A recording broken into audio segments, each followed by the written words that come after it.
Just today, it was really cool to see. Everybody was still locked in and focused. They didn't let the elements of the weather right dictate how they were feeling and how they worked today.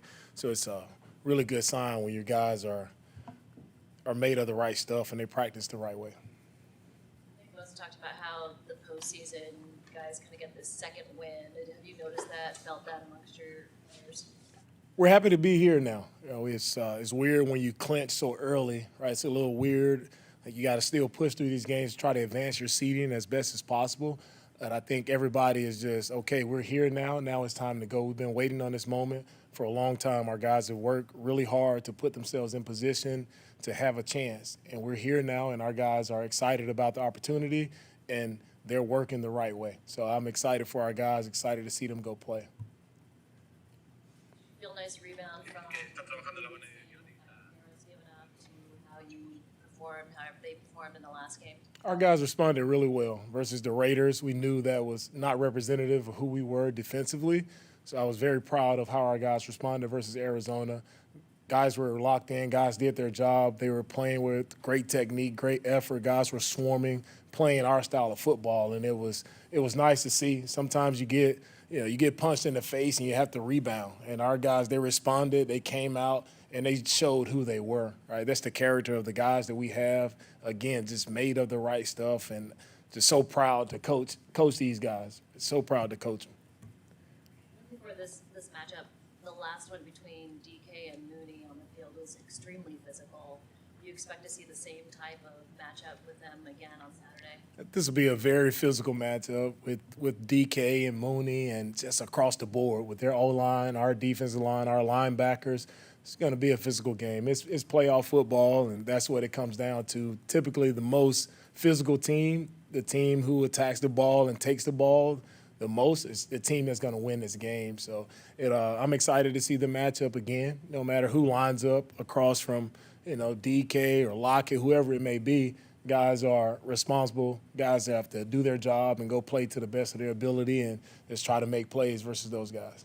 From your perspective, what are the pros and cons of facing a team 3 times in the same season? For me, I look at it as this is this game this week. I don't look at it as the third time. Right? I can't look at it as the third time. It's all new. They've done different things, different tendencies from the last time we played them. So all of that really doesn't matter about 3 times. It's about this time. And how are we going to go play this time? It's playoff football. How are we going to go out and play our style of football? What happened before the previous 2 games, it really doesn't affect when we kick the ball off on Saturday. It really doesn't. It has no meaning on what happens on the field. We have to be the best team on Saturday for 3.5 hours. You guys have done a really good job against Geno Smith, but he's having a really good season too. What makes him dangerous? Yeah, Geno has done a really great job all year. I think for him, it's being consistent, the accuracy. Right? He's really putting the ball where it should be, a very high completion percentage. Right? And he's making smart decisions with the football. So I think Geno is having an outstanding season. It's good to see a guy, rebound this late in his career and really showcase his talent.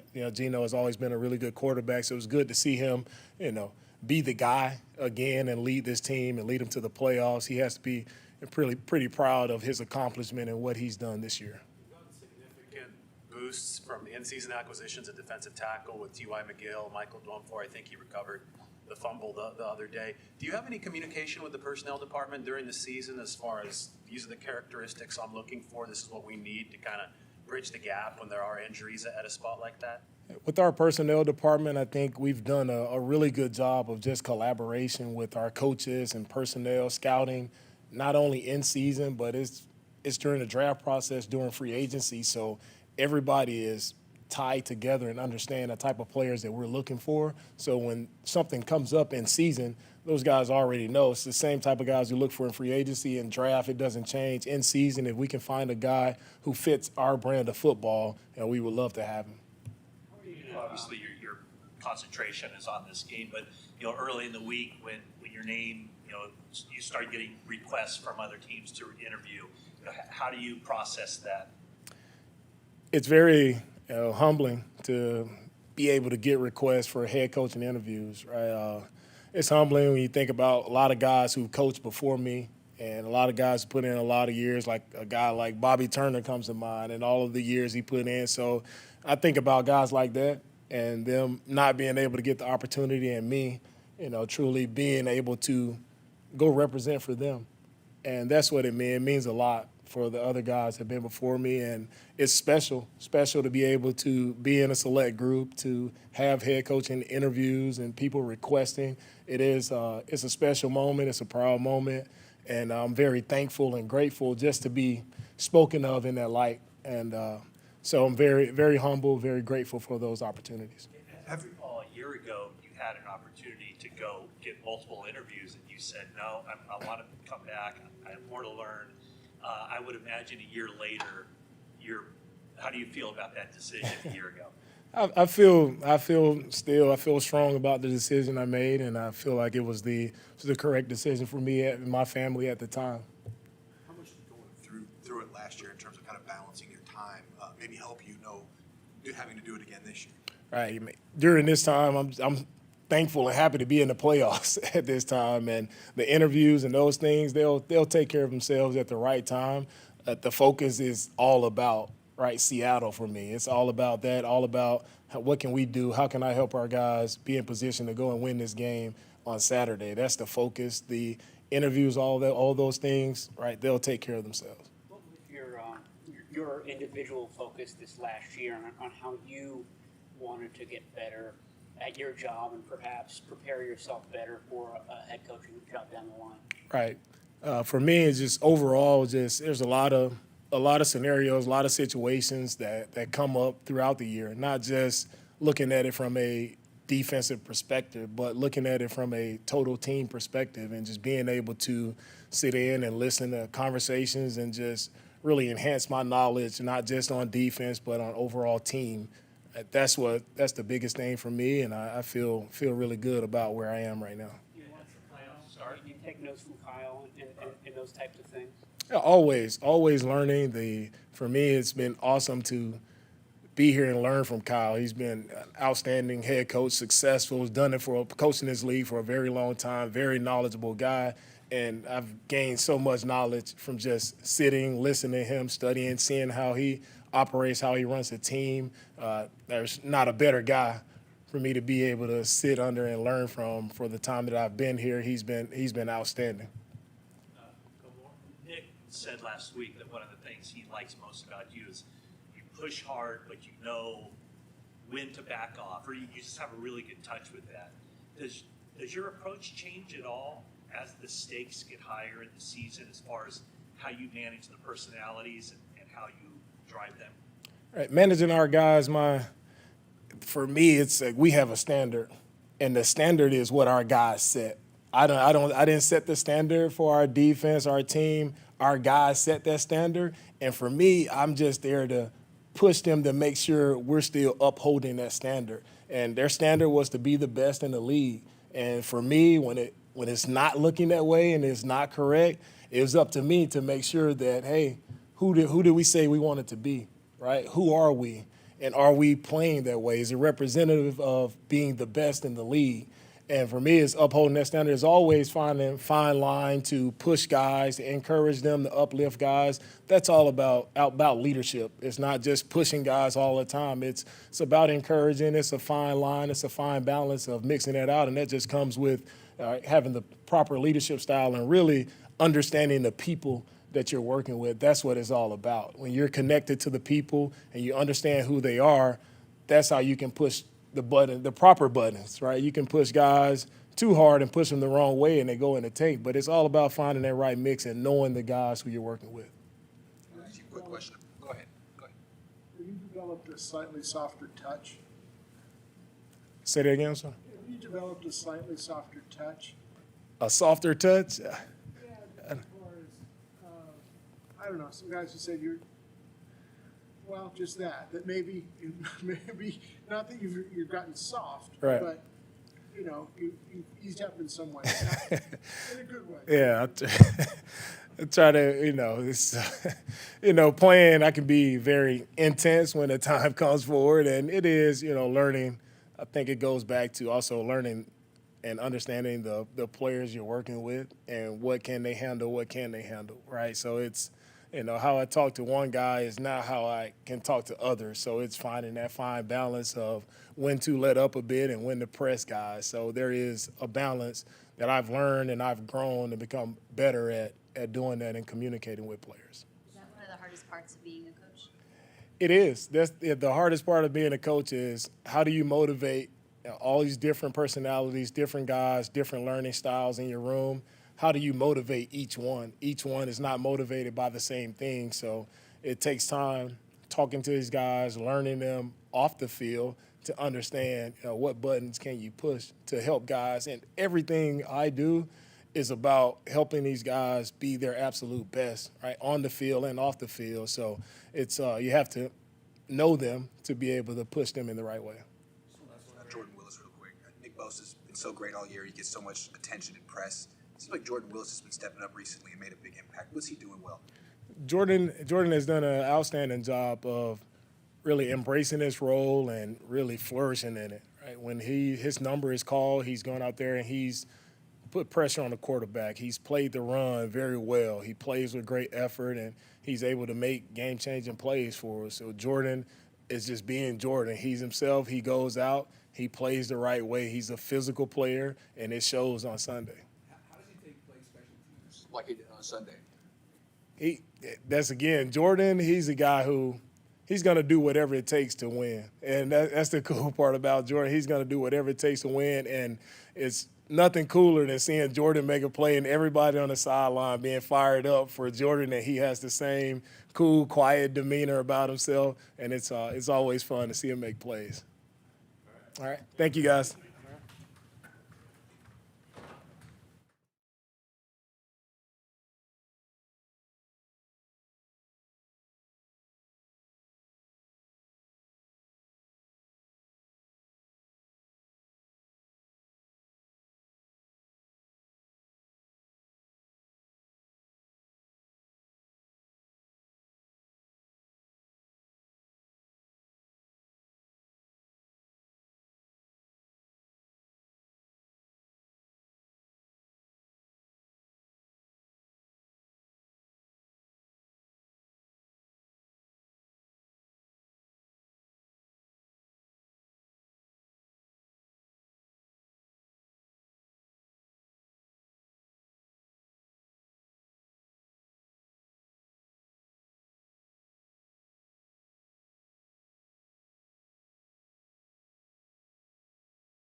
into the playoffs and just how these past 6 games prepared you for what you're about to face?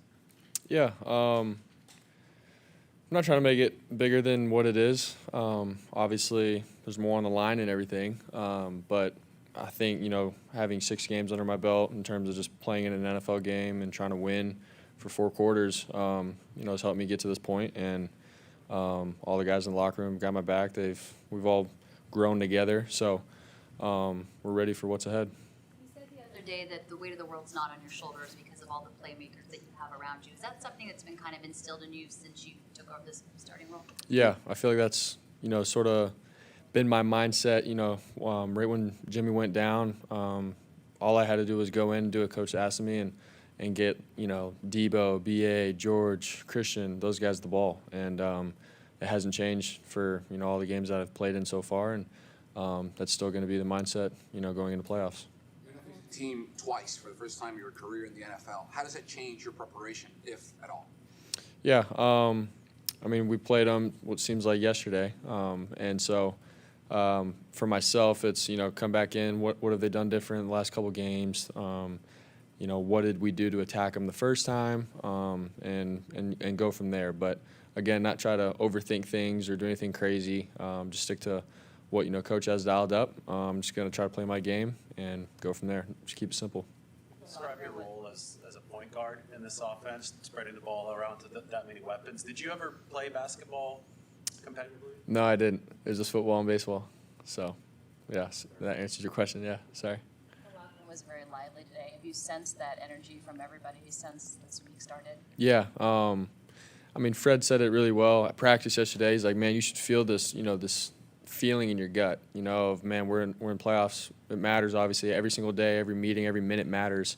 So, there's a good vibe right now going on, obviously at practice, in the locker room. So, feels good. It's good energy. We just got to translate it onto the field and be detailed with everything because everything matters. So, but all the guys are really juiced up. Seahawks defense been playing pretty well the last few weeks. What are you seeing from them on film? Yeah, I feel like they're sound. They're, I think, more disciplined as the season has gone on. They lost a couple of the guys, but still overall I think they play well together. They're guys that, still have playmakers and are athletic. They got a veteran and Diggs at safety. So I think overall they're just a team that you respect, a defense that you respect, and they're going to make you, drive and the whole bend but don't break mentality. So we have to be on point with what we're doing to be successful. So definitely a defense that we respect. How healthy are you compared to the last time you played in Brock? Yeah, that's another thing. Feel really good, going into this game, especially since we had a quick turnaround last time. Played on Sunday, and then we had to be ready to roll for Thursday night, and obviously I had the whole rib thing going on, so I feel a lot better. I'm excited about that, but yeah, I was definitely hurting for that game. Like, how is McCaffrey, just in his role as a decoy, made your job easier? I'm sure you can think of a number of big plays where you fake a pitch to him or you look at him and the defense all sways over to that side of the field. I guess just how has his presence opened things up? Yeah, he's a guy that can obviously run the ball, get the ball out of the backfield with, pitches and things, and then obviously split them out and run a route. So he does all these things that the defense has to, scheme up and try to stop. And so when you put all that attention on one guy, obviously it opens up guys like George and Debo and B.A. So honestly, I love it as a quarterback, to have a guy that is so well-rounded like Christian, and then even, guys like Debo. Debo can do the same thing, right? So definitely lucky and thankful to have them on my team, and I just got to do my job and get them the ball. So. Off-schedule rapport, something that you have with George Kittle on day one, or is that something that you've kind of sensed grow with reps with him? I feel like it's taken some time. When I first got in, I sort of had to tell the guys in the Miami game, hey, if it breaks down, I could, make something happen off schedule. So that has happened over time. We've talked about it at practice and in meetings, what to do if, the play is not there in rhythm or on time. So that's something that, obviously George does a great job with. If it's not there, he knows he has a great sense to find space. And so I like that a lot. Around some receivers that, like George, obviously a big, tall guy, but is he good at, from your vision as a quarterback and making himself be able to be seen downfield? Yeah, I mean, I think he does a great job of creating separation for one, and then his frame that he has, obviously, as a tight end. He's a great mismatch, man, and he's explosive, and how he runs routes and stuff, he does a great job of just, like I said, creating space, and I know where he's going to be. So, like I said, I'm thankful to have George. He's a freak of nature, and just got to continue to have that connection moving forward for this playoff run. Brock, understanding that this game you're not trying to make it too big, but as far as lifelong goals, you get drafted, you make the team, you're here in this moment. What does this feel like a couple days away from your first playoff start as far as like a lifelong dream as you try to move forward and get to the championship? Yeah, I feel like I'll do a lot of reflecting, towards, after the season. Right now, I'm looking at it like, man, we got the Seahawks. Yes, it's a playoffs, but for myself, I got to do my job. I'm not trying to, think about this storybook ending with anything like that. Man, I got a great defense I got to play on Sunday. I got to do my job in terms of getting the guys the ball, and all that will fall in place. But definitely thankful for everything that has happened. But, we still have a ways to go. So. How do you take being in the conversation for Rookie of the Year after 6 games? Yeah, same thing. I don't try to get wrapped up in any of that kind of stuff. For me, it's I gotta win. For as good as the team that we have, I got to just come in, do my job, and let everything else fall in place. Yeah, almost like how I answer that other question. It's sort of the same thing. I don't want to get wrapped up in all that kind of stuff. It'll happen if it happens. Whoever wins it, great. But I'm just trying to be where I'm at, be where my feet are at. So. Do you have the same kind of rapport with your tight end at Iowa State? Same kind of way?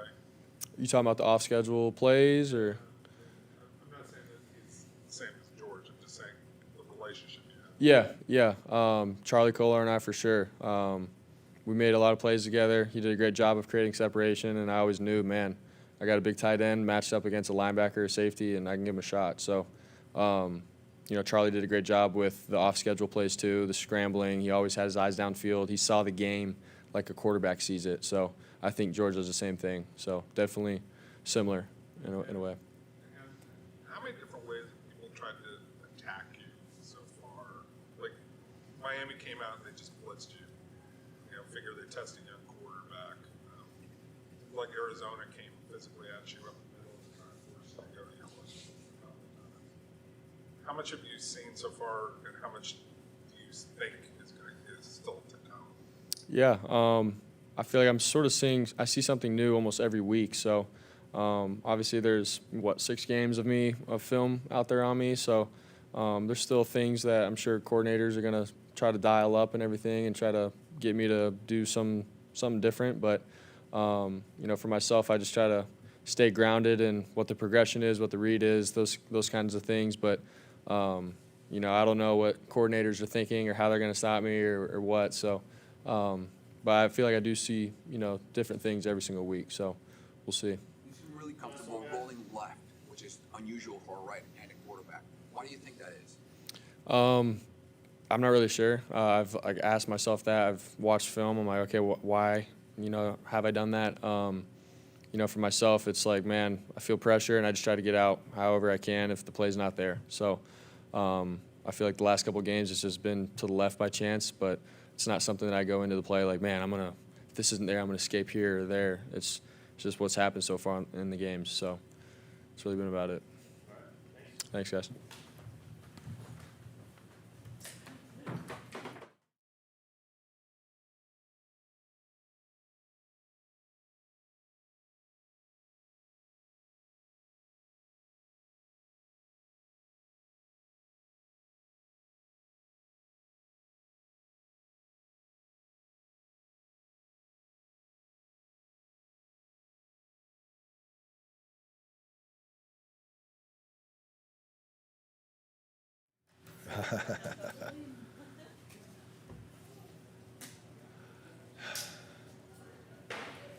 I like this. Young fathers on in your group? Yeah, well, 3 new kids on your group. How has it changed your younger guys, though, having their first children? I don't know right now. I mean, obviously this week Jake and his wife had a baby, and a great story with that. But it's I don't know. I do think I don't notice anything. I really don't. I really don't see it. And do they mature more? I don't see it.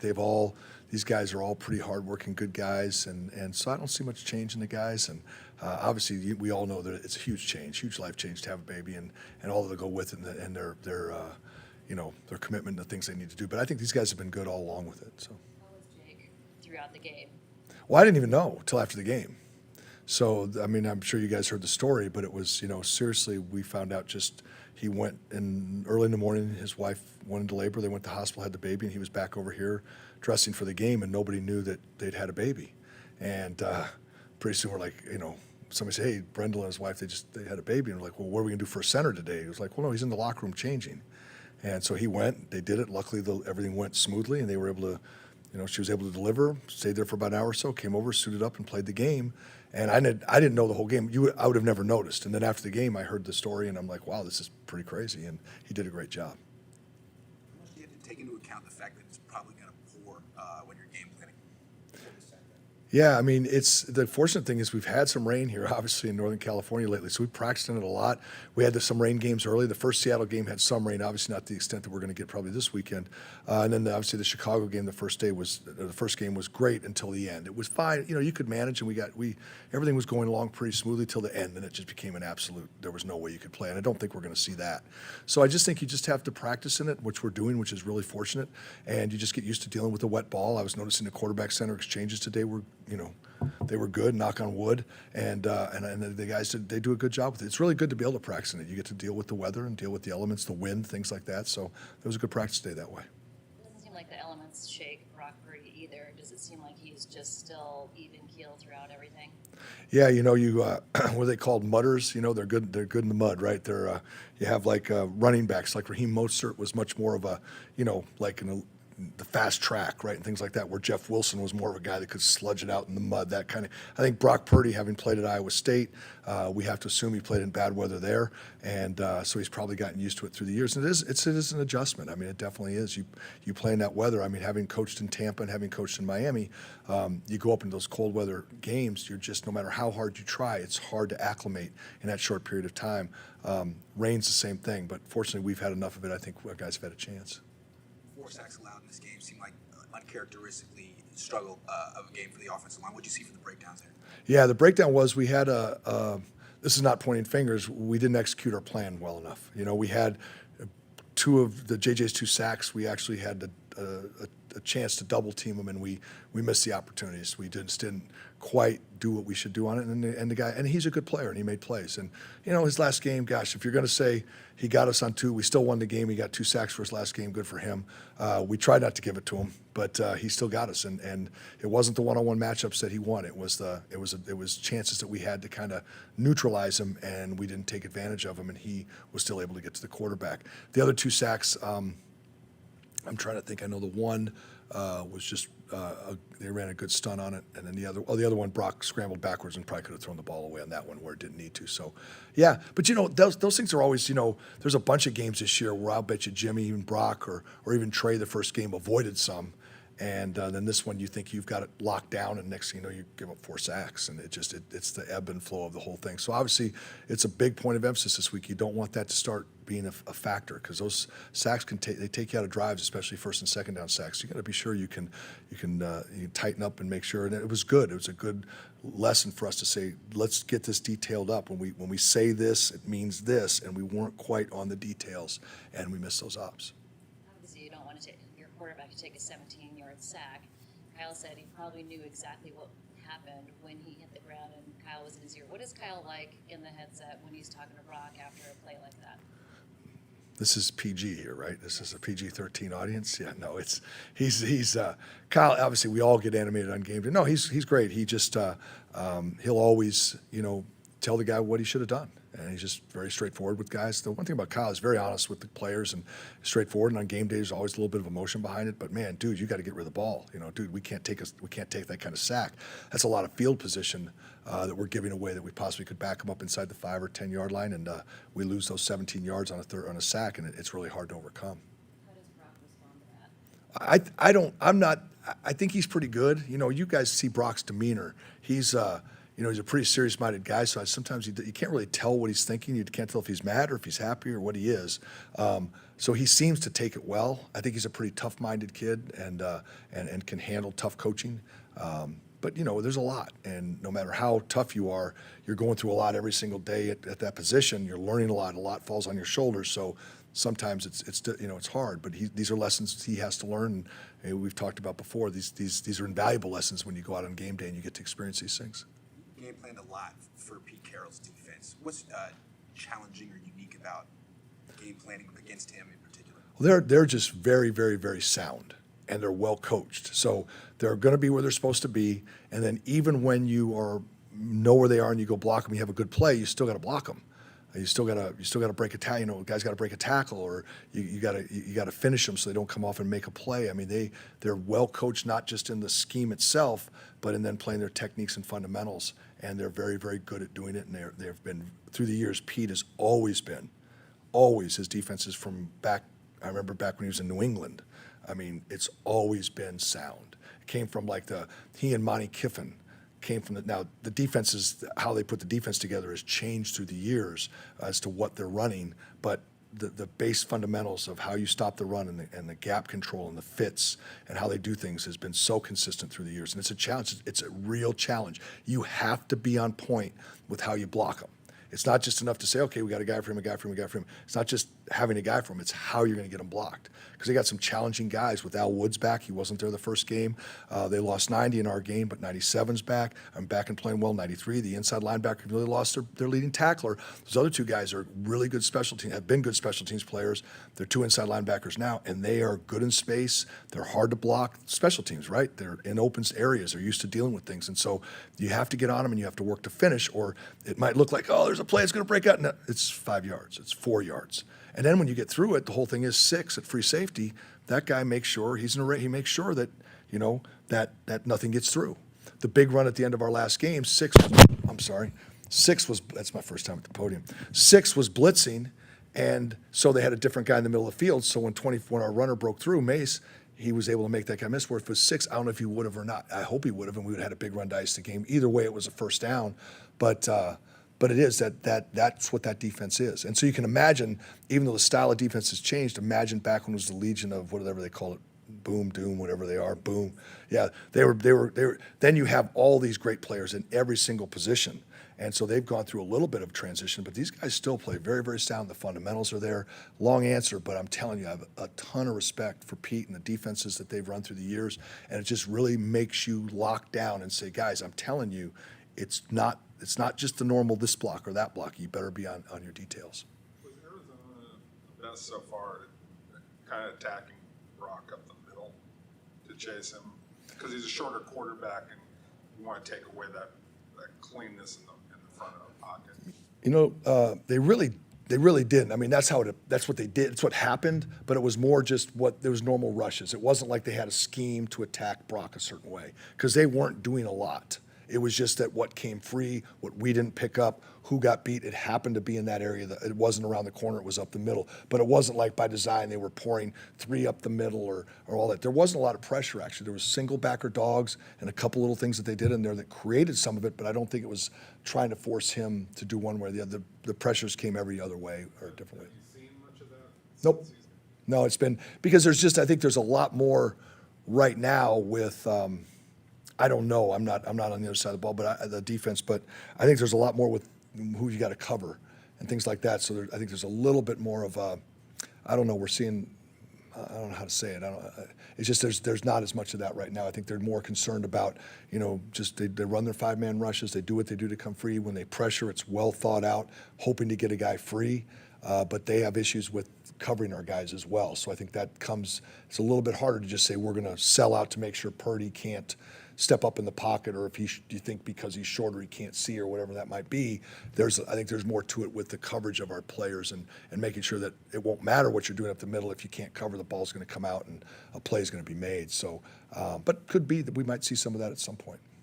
So he gets rid of the ball fast enough. Oh, he's outstanding. He goes through his progressions really, really fast. He gets the ball out outstandingly and does a good job. And like everybody, he could be a little better on some. And some of them, it's amazing how he gets the ball out. That play he made against Miami to Kittle in his first game when he came in for Jimmy on a hot throw was unbelievable. It really turned the game for us. It was one of the better throws of the season that we've had this year from any quarterback. And he's got that in him. But he's still got to go through. It's still the same thing. He's maybe a little late to this one, a little early this one, didn't see this, scrambles when he shouldn't, all those things. I think Elijah Mitchell's played the Seahawks yet this season. How nice is it to have him back for this game? Oh, I love Elijah. Elijah's just such a physical runner. He just, the touchdown run he had where he, ran the guy over at the goal line or whatever it was, and he just does a great job with running the football. It's nice to have he and Christian. As we've talked about it here before, it's always nice to have two backs. And then you have 24 as well, get in there, 32 gets in there a little bit. We've got a nice, so now there's a rotation. You don't have to wear a guy out. A guy doesn't have to have 28 carries. Now he might because he's got the hot hand that day, but it's nice to have guys to roll through there. And it's a different style. You're gearing up to tackle Elijah, and then the next time it's Christian through the hole is not going to attack you the same way as Elijah does. And they all have a different skill set. So it's nice for us to be able to utilize them in different ways and also just in certain parts of the field. There's just a lot that goes into it, but it's nice to have those two guys. Really nice to have them back. How do those guys work together to sort of counteract the old saying of a running back needs a certain number of carries to kind of get in a rhythm? It seems like you're able to put guys in and they are sharp right from the initial carry that they get. They're not having to feel their way through the game. That's pretty accurate. Yeah, I think that with our system, and again, Kyle has done such a great job through the years of how we coach the runners. So yes, there's a little bit of a feel, but it is not one game's different than another game. Our run game's our run game, and how we read it, how we key it, and what we do. Yeah, there might be a feel to how a defense is playing it that day, a little bit, but for the most part, they've seen that at some point during the year because everybody, even though the defensive structure may change, the techniques, how they play it, how they fit the runs, it's kind of consistent, or they've seen it somewhere, right? Miami does it like Chicago, does it like this team, and then there's another group of teams that kind of fit it the same way. So once you've seen it a few times, yeah, the backs may tell you that. I'm not a runner. Hey, I need a rhythm. I need this and that. But at the end of the day, the way we coach them, I think the guy can kind of rotate through and kind of pick right up where they left off. Hey, thanks, guys. Appreciate it.